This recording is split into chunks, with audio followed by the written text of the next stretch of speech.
Aksi saling dorong terjadi antara para pengendara ojek online dengan aparat kepolisian saat menggelar aksi demonstrasi di Jalan Medan Merdeka Selatan, Gambir, Jakarta Pusat, Senin sore. Kericuhan terjadi saat aparat kepolisian mengambil paksa flare yang dinyalakan sejumlah pengemudi ojek online. Sejumlah pengemudi ojek online pun menolak diamankan petugas. Aksi unjuk rasa ini digelar sebagai bentuk desakan kepada pihak aplikator untuk menurunkan potongan biaya aplikasi dari 15% menjadi 10%. Mereka juga mendesak Kementerian Perhubungan membuka ruang komunikasi agar aspirasi mereka untuk menurunkan potongan biaya aplikasi sebesar 10% dapat terwujud. Bahwa potongan aplikasi 10% itu harus diberlakukan dan masih tidak bisa dijalankan karena regulator masih bertahan tidak mau menurunkan dari 15% menjadi 10%. Jadi kita minta tanggung jawab dari Kementerian Perhubungan.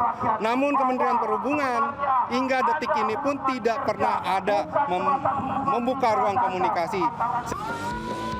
Para pendemo juga mendesak Presiden Prabowo Subianto untuk lebih memperhatikan kesejahteraan para pengemudi ojek online di tanah air. Jakarta, Rani Sanjaya melaporkan.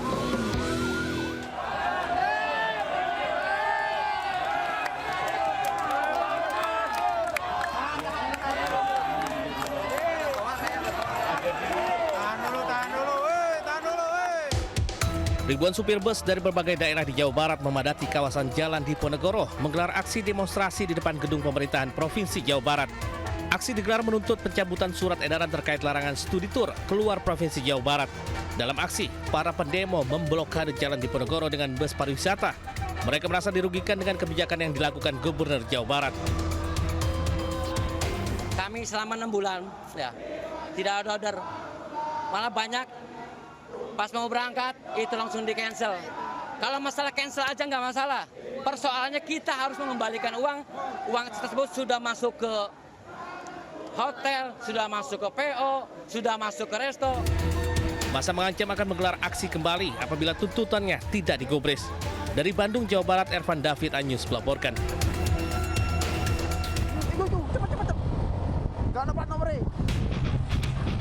Aksi kejar-kejaran salah satu pelaku di wilayah Pantura oleh Resmob Satreskrim Polres Bangkalan.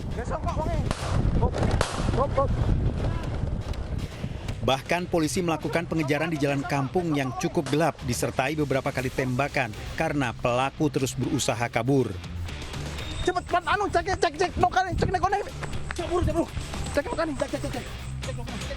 Akhirnya polisi mengamankan pelaku dan sepeda motor hasil pembegalan. Tak hanya satu, polisi menangkap 4 pelaku. Komplotan pelaku begal dan curanmor ini diringkus di beberapa lokasi berbeda. Dari hasil pemeriksaan polisi, komplotan ini sudah beraksi di sejumlah tempat, termasuk di Jembatan Suramadu yang meresahkan masyarakat. Di depan gang, terus yang satunya itu agak jauh. Setelah saya masuk ke gang, yang membawa sajam itu langsung lari ke depan saya. Itu dan menodongkan senjatanya. Waktu itu saya langsung merebutkan sepeda saya ke pelaku. Terus saya lari mengambil kunci itu. Di wilayah Bangkalan yang bersangkutan sudah pernah diamankan di tahun-tahun sebelumnya dan menjalani 1 tahun 6 bulan. Mereka melakukan aksinya, tadi disampaikan hasilnya digunakan untuk judol dan juga hal-hal negatif lainnya. Para tersangka terancam hukuman 9 tahun penjara. Dari Bangkalan, Jawa Timur, Taufik Syahrawi, iNews melaporkan. Informasi lainnya pemirsa, buntut dari terbongkarnya praktik prostitusi online atau Open BO yang dikendalikan oleh seorang narapidana yang mendekam di Lapas Kelas 1 Cipinang, Jakarta Timur, petugas langsung melakukan sidak di dalam lapas tersebut. Petugas menemukan sejumlah ponsel dan memindahkan sejumlah narapidana ke Nusa Kambangan.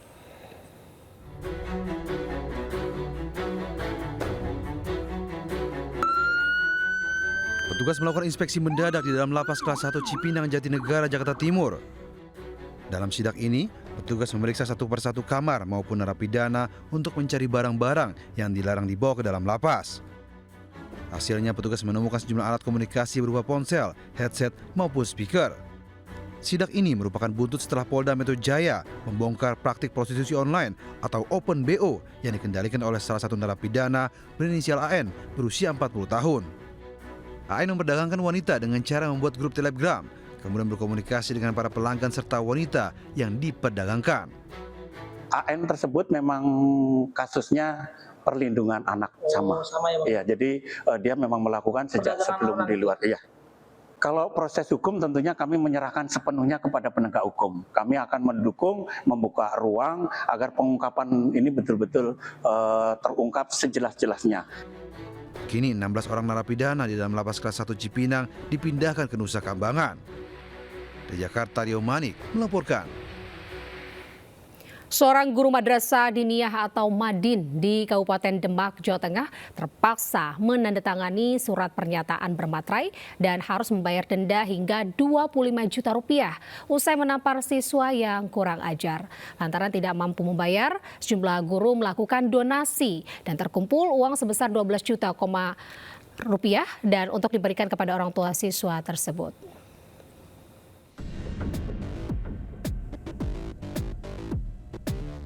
Inilah video amatir yang viral di media sosial yang terlihat guru Madin Raudatul Mu'alimin Demak, Jawa Tengah menandatangani surat bermaterai yang kemudian dilanjutkan dengan tanda tangan orang tua siswa. Dalam surat tertulis Ustadz Zuhdin harus bersedia membayar sejumlah denda jika harus damai karena telah menampar siswanya. Diketahui peristiwa terjadi pada Mei lalu di mana siswa berinisial D bermain lempar-lemparan sandal dan mengenai kepala Ustadz Zuhdin. Serandal ngoten balik lempar ngoten. Itu napanya keras atau pelan? Wah, ini lempare kula niku lempar mendidik niku ampun biasa no, Mas. Saya itu mental mboten nate kula 30 tahun lempar mendidik nganti ana sing patuh mboten wonten blas. Buntut viralnya kasus membuat banyak orang bersimpati kepada guru Madin tersebut. Dari Demak, Jawa Tengah, Nur Khairuddin, iNews melaporkan.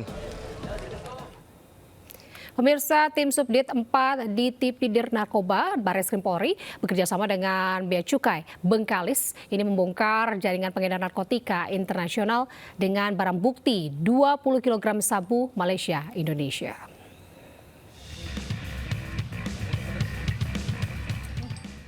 Dua pelaku tak berkutik saat dibekuk tim operasi gabungan Barreskrim Polri dan Bea Cukai Bengkalis di depan Balai Penyuluhan KB, Jalan Puskesmas, Bandar Laksamana, Bengkalis, Riau.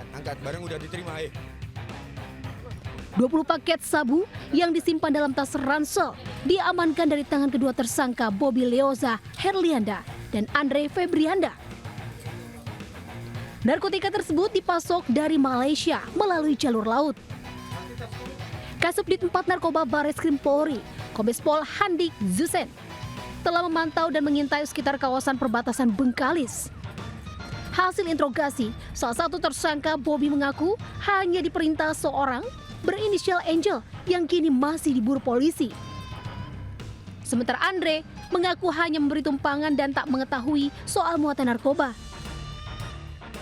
Kini keduanya dibawa ke markas Barreskrim Polri untuk proses penyidikan lebih lanjut. Petugas menguji laboratorium barang bukti yang disita. Operasi ini sekaligus membongkar modus penyelundupan narkotika jaringan internasional jalur perairan Bengkalis. Di Jakarta Selatan, Helmi Sembati melaporkan.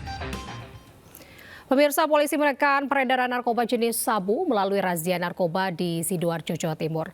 81 pelaku yang terdiri dari kurir dan pengedar sabu ditangkap dalam kurun waktu 2 pekan. Ya, barangmu iki yo, kok kandang mau buka. Maraknya peredaran narkoba jenis sabu di wilayah pedesaan dan perkampungan di pinggiran kota Sidoarjo ditindaklanjuti dengan razia narkoba. Dalam waktu 2 pekan, tim Satuan Reserse Narkoba Polresta Sidoarjo berhasil menjaring puluhan kurir, pengecer, dan pengedar narkoba. 81 orang berhasil ditangkap dalam razia narkoba itu.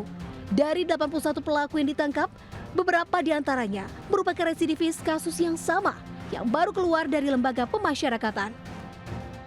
150 gram sabu disita dari razia narkoba itu diharapkan dapat menekan angka peredaran narkoba yang meresahkan warga di Sidoarjo. Ada 81 tersangka terdiri dari 77 laki-laki dan 4 perempuan. Modusnya ada yang mereka mengambil ranjauan, ya. Lalu ada yang mereka yang menyadap secara langsung, lalu ada juga yang disimpan di tempat-tempat tertentu untuk diedarkan ke wilayah tertentu. Mereka jaringan atau gimana, Dan? Ada yang terlibat jaringan dan ada yang tidak terlibat jaringan.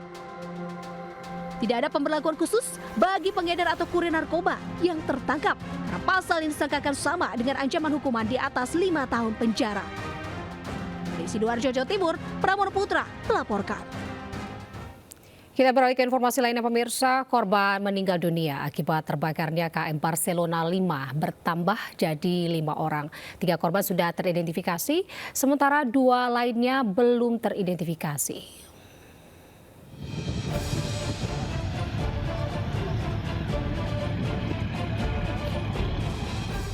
Memasuki hari kedua pasca KM Barcelona 5 terbakar Minggu siang, tim Basarnas masih melakukan proses pencarian dan evakuasi korban.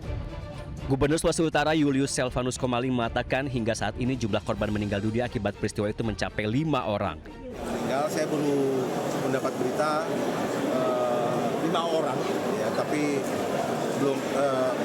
saya belum melihat. Ya. Pak, izin ada tapi udah A1 itu. Sebanyak 3 korban berhasil diidentifikasi. Mereka adalah Asna Lavea, Zakaria Tindi Gulangi, dan Juliana Gumolung. Sementara 2 korban lainnya yaitu Levi Aiba dan Hamen Langinang masih dalam proses pencarian dan belum teridentifikasi. Hingga kini tim SAR gabungan masih melakukan proses pencarian dengan mengerahkan 23 personel, terdiri dari tim Basarnas, 2 personel TNI Angkatan Laut, dan 1 personel TNI Angkatan Darat. KM Barcelona 5 terbakar di Pulau Talise, Minahasa Utara saat dalam perjalanan dari Kepulauan Talaut menuju Manado. Dalam peristiwa ini total terdapat 580 penumpang termasuk kru. Seluruh penumpang yang selamat telah dievakuasi dan dirawat di 4 rumah sakit di Manado. Tim Liputan iNews melaporkan. Musibah kebakaran melanda pemukiman warga Jalan Garuda, Duri Utara, Tambora, Jakarta Barat. Warga panik menyelamatkan harta bendanya.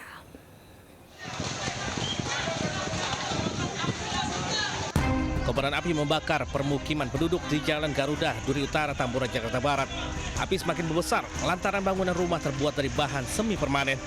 Sebagian warga berjibaku memadamkan kobaran api menggunakan alat seadanya. Sementara warga lainnya berupaya menyelamatkan harta bendanya dari kobaran api. Sebagian lagi hanya bisa menangis meratapi harta yang ludes terbakar. Dari keterangan warga, api tiba-tiba membesar tanpa diketahui asalnya. Peristiwa tersebut sempat membuat warga panik dan langsung keluar menyelamatkan diri. Jauh ya, sekitar ya dari ujung sini gitu. Itu akibat apa sih kompor gas apa listrik, Bu? Ya. Saya juga kurang tahu dari api kompor gasnya, tahu dari itu dari rumah siapa sih Bu? Terjadi kurang tahu.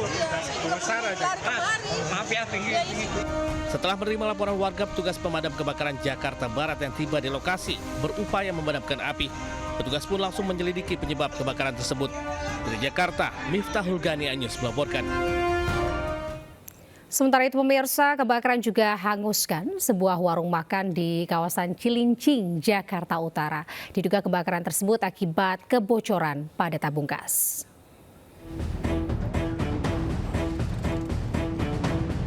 Kepulan asap beserta kobaran api begitu cepat membesar menghanguskan sebuah warung makan atau warteg di Jalan Raya Cilincing, Jakarta Utara. Petugas suku dinas penanggulangan kebakaran langsung berupaya melokalisir api agar tidak merambat ke bangunan lainnya. Sementara pemilik warung hanya bisa menangis melihat tempat usahanya ludes dilalap api. Sejumlah warga mencoba untuk menenangkannya. Dari keterangan petugas, kebakaran terjadi diduga akibat kebocoran tabung gas saat pemilik rumah memasang regulator. Memasang regulator gas, namun di situ terjadi kebocoran saat pemasangan. Dan di sebelahnya ada kompor sedang menyala sehingga gas itu menyambar dan akhirnya membakar warung ini ya. Satu warungnya habis, mungkin belakang juga untuk tempat tinggal. Tidak ada korban luka maupun jiwa dalam peristiwa kebakaran ini. Setelah menerjunkan 12 unit mobil pemadam beserta puluhan personil, api berhasil dipadamkan 1 jam kemudian. Dari Jakarta, Rizky Falufi iNews melaporkan. Sementara itu pemirsa, tabung gas berukuran 12 kg meledak di dalam rumah warga di Durensawit, Jakarta Timur. Akibat ledakan tersebut, seorang ibu rumah tangga mengalami luka bakar dan 2 bangunan rumah porak-poranda.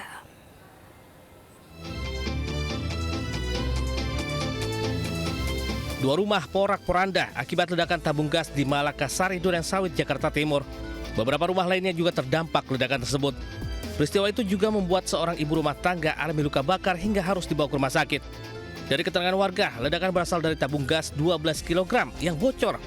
Peristiwa itu terjadi diduga akibat kurangnya ventilasi udara. Kuatnya ledakan sempat membuat panik warga sekitar. Kencang banget gitu, setelah kita lari keluar kita kira ada apa, tahu-taunya udah terjadi hal seperti ini gitu. Terus ibu-ibunya teriak di dalam, bilang tolong. Soalnya memang udah jadi kebakar seluruh tubuhnya, ada luka di ini jidatnya di sini luka, itu udah berdarah semua. Akhirnya kita bersihin di sini sebelum diangkat ke rumah sakit. Kasus ledakan gas ini kini ditangani petugas kepolisian sektor Durensawit, Jakarta Timur. Dari Jakarta, Rio Manik, iNews melaporkan. Pemirsa, ratusan warga rela antre demi beras murah di Yogyakarta. Setiap warga ini mendapatkan jatah 20 kg beras bantuan pemerintah yang disalurkan Bulog.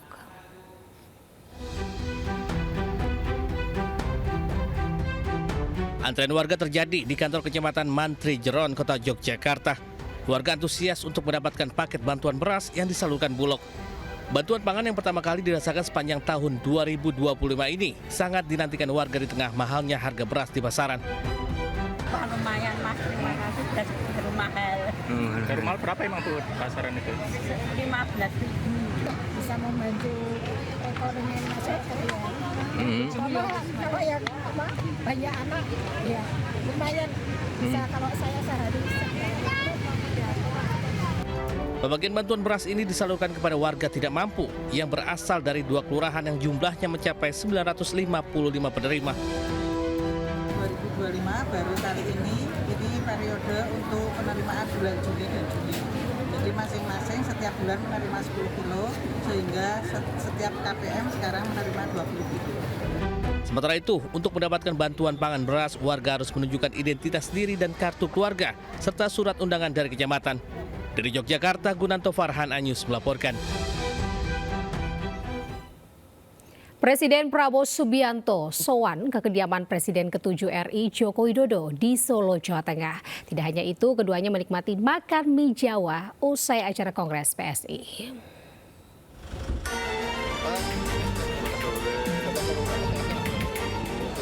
Presiden Prabowo Subianto berkunjung ke kediaman Presiden ke-7 Republik Indonesia Joko Widodo di Solo, Jawa Tengah.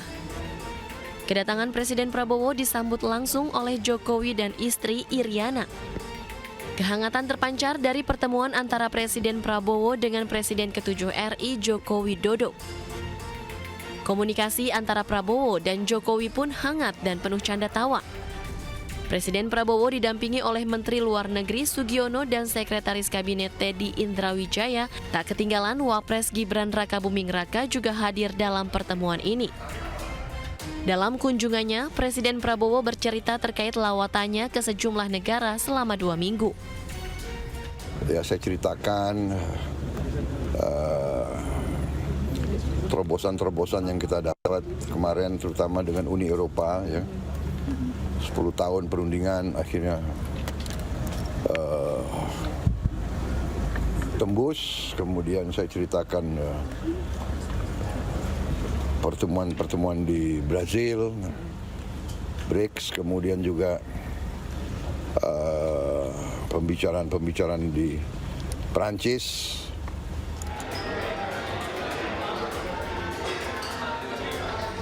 Dalam pertemuan kedua tokoh besar Indonesia ini, kehangatan juga terpancar saat Presiden Prabowo makan mie Jawa bareng Presiden ke-7 RI Joko Widodo. Mereka menikmati mie Jawa di Jalan Pulang Geni di Solo, Jawa Tengah untuk menghadiri Kongres PSI. Sejumlah Menteri Kabinet Merah Putih pun ikut menikmati mie Jawa. Tim Liputan iNews melaporkan. Wakil Presiden Gibran Rakabuming Raka menjenguk Presiden ke-6 RI Susilo Bambang Yudhoyono yang dirawat di Rumah Sakit Pusat Angkatan Darat Gatot Subroto, Jakarta. SBY kelelahan usai menjalani rangkaian kegiatan padat selama 1 bulan terakhir.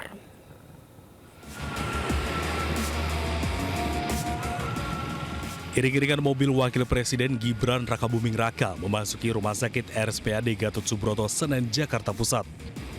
Kedatangan Gibran ini tak lain untuk membesuk Presiden ke-6 Republik Indonesia Susilo Bambang Yudhoyono yang tengah menjalani perawatan intensif.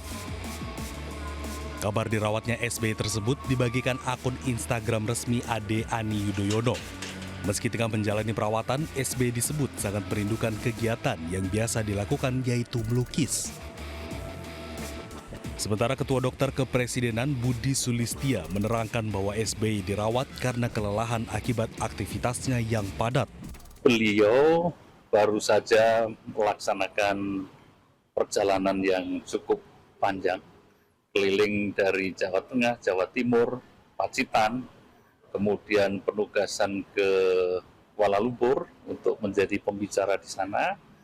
Nah, dalam waktu 3 minggu itu beliau relatif kelelahan, sehingga pada saat kami periksa memerlukan istirahat. Namun setelah dirawat selama sepekan oleh tim dokter kepresidenan, kini kondisi kesehatannya sudah semakin membaik dan diperbolehkan pulang. Dari Jakarta Pusat, Rani Sanjaya, iNews melaporkan. Pemirsa, MNC Bank kembali meresmikan kantor cabang baru yang berada di Jalan Gajah Mada, Semarang, Jawa Tengah. Peresmian kantor cabang baru ini merupakan bagian dari strategi MNC Bank untuk terus memperluas jangkauan dan meningkatkan layanan kepada nasabah, terutama di daerah-daerah yang memiliki potensi pertumbuhan ekonomi yang baik. PT Bank MNC International Tbk atau MNC Bank, anak usaha dari PT MNC Capital Indonesia Tbk, kembali memperluas jaringan operasionalnya di wilayah Jawa Tengah. Pembukaan kantor cabang yang berlokasi di Jalan Gajah Mada nomor 144C dan D, Kota Semarang, Jawa Tengah ini guna meningkatkan inklusi keuangan masyarakat serta memberikan layanan keuangan yang merata sekaligus memperluas pasar MNC Bank. Selain itu, kantor cabang yang baru merupakan relokasi dari kantor cabang Pandanaran ini juga untuk memberikan layanan perbankan kepada para nasabah dengan standar memuaskan. Kami ingin memberikan layanan yang lebih maksimal dan komprehensif kepada para nasabah kami, sehingga kami memindahkan atau merelokasi dari Jalan Pandanaran ke tempat yang sekarang, yaitu di Jalan Gajah Mada. Tidak hanya berfokus pada pengembangan bisnis, harapannya MNC Bank juga dapat berkontribusi positif bagi perekonomian lokal, khususnya perbankan, sekaligus mendorong kinerja perekonomian daerah melalui berbagai produk dan layanan perbankan yang dimiliki. Dari Semarang, Jawa Tengah, Dimas Yuli, iNews melaporkan.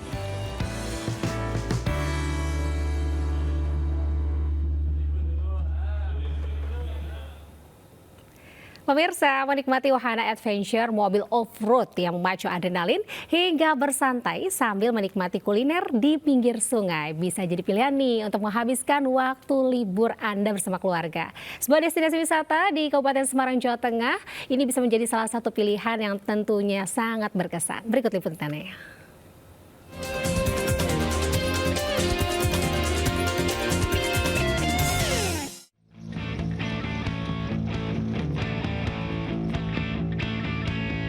Siapa nih yang masih cari tempat wisata untuk berlibur sama keluarga, sama teman, sama saudara? Nah, saya saat ini berada di Kabupaten Semarang dan di sini ada tempat wisata yang unik. Istilah kata zaman sekarang hidden gem.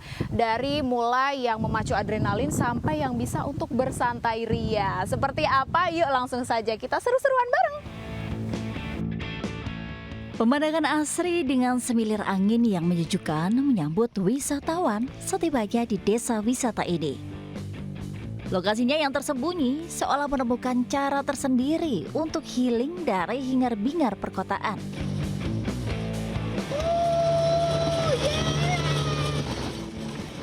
Salah satu pilihan terbaik menjelajah kawasan ini dengan naik mobil off-road, melintasi lintasan berlumpur dan medan yang menantang. Meski memacu adrenalin, namun melintasi hamparan alam memanjakan mata, memikat hati.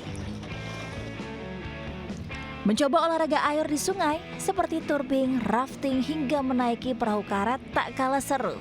Tak heran banyak wisatawan lokal menghabiskan waktu bersama keluarga di sini. Gimana? Enjoy nggak Pak keluarganya main? Enjoy banget, mengenang masa kecil, main di sungai. Asik sih. Mau nyoba yang rafting cuman nggak ini. Waktunya nggak nututin. Baru tubing ya, karena kan kita nggak kurang persiapan. Kalau mau tahu dari pagi ada rafting, mah kita dari pagi. Oh gitu. Tapi gimana, seru nggak? Seru banget. Enjoy keluarga. Enjoy banget. Menikmati suasana tenang, pengunjung bisa bersantai di pinggir sungai, mendengarkan deru aliran air, serta menyantap makanan khas Jawa yang sedap. Seperti pecel, ikan teri, hingga kelapa muda. Nikmatnya. Jadi buat Anda pemirsa yang masih mencari rekomendasi tempat wisata, nah ini bisa menjadi salah satu pilihan yang sangat menarik, yang sangat unik, sangat oke. Ada di Pesona Garda, Kabupaten Semarang, Jawa Tengah. Dari Semarang, Jawa Tengah, Jen Cahyani bersama juru kamera Raga Firdaus dan Laksana melaporkan. Pemirsa, seekor kambing tengah hamil tua terperosok ke dalam sumur sedalam 15 meter di Kabupaten Sampang, Madura, Jawa Timur. Kambing itu akhirnya dievakuasi petugas BPBD.